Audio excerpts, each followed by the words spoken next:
Hello, friends of Euclid. This is the discussion of question number 4 on the Chapter 4 practice test. All right, so here we have this information that's given, and we should mark our figure up accordingly. There's AC equals AD. It's all these side lengths are equal, is what it's saying. All these segments here, and BD and BE and CD and DE. All right. Now, here's one of the problems that comes up with this particular thing. It is an overlapping figure. Overlapping figures are often hard to see, and so I'm going to take some of these out. There's 3 triangles in here. All right, and we're going to make sketches of them, and they don't have to be great sketches. It's just for you to keep track of your information. So don't feel like you have to be an artist. I'm certainly not. Here's ABD. All right, and then just so roughly produce the shape of them, and so they look somewhat believable at least. And this is EBD. Okay, and then over here we've got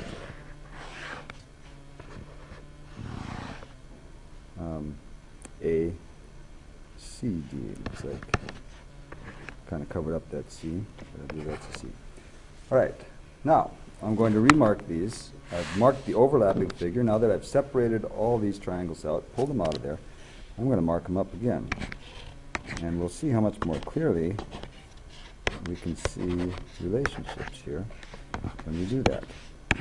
Basically what you can see is that all the side lengths of the triangle are the same length except for AB up there. It's got its own length. The only one not included in our side lengths that are equal. So tell why each of the following statements must be true. Now that we've done that, triangle ACD is congruent to triangle BED. All right, that's the 2 black ones here on the 2 sides. Well, you can see all 3 sides are marked equal. So obviously that's due to S, S, S, side, side, side. So then why is angle E equal angle C? All right, where is angle E? That's right here, and angle C right here. Mark it in the overlapping one also. Well, they both are corresponding angles from these 2 congruent triangles. So we have shown congruence, so now it's because of corresponding parts of congruent triangles are equal, or pptx equal is the abbreviation that we use. All right. Notice how this pattern emerges. Okay, so if we have just shown triangle congruence, and then we're asked about 2 corresponding parts that were not in the SSS, in this case, the sides, so these are 2 angles that are corresponding. Once we've shown triangle congruence, then we know that the corresponding parts of those congruent triangles are also equal.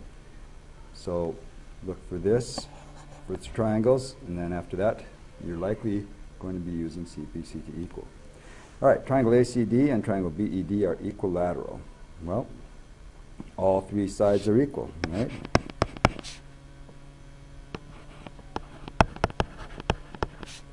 So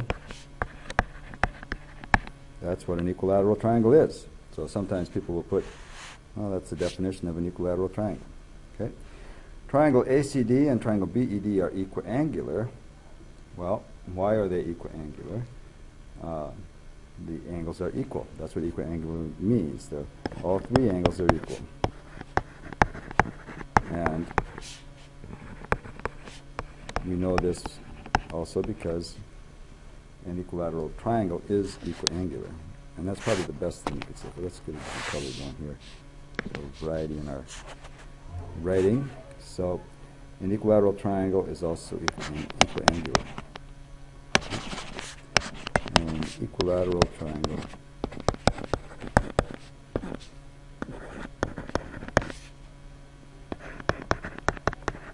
is also equilateral. There's also equiangular, sorry. Guess I need some more coffee.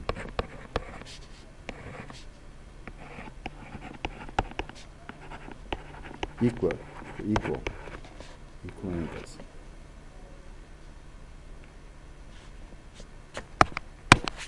Must need a lot more coffee.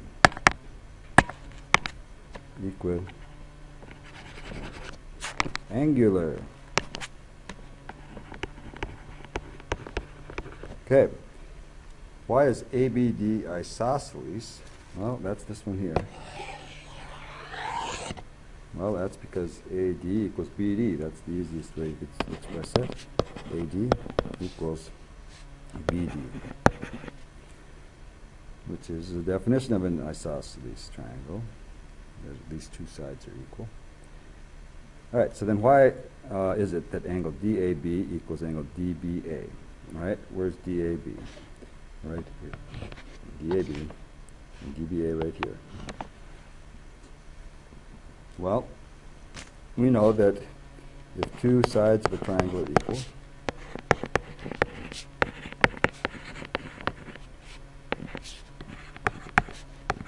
then what?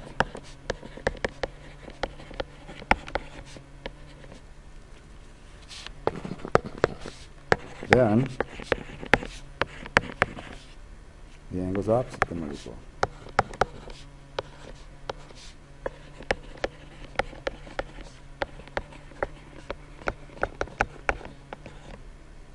I'm going to run out of room. So I'll just go up the side. Okay? And that's number 4.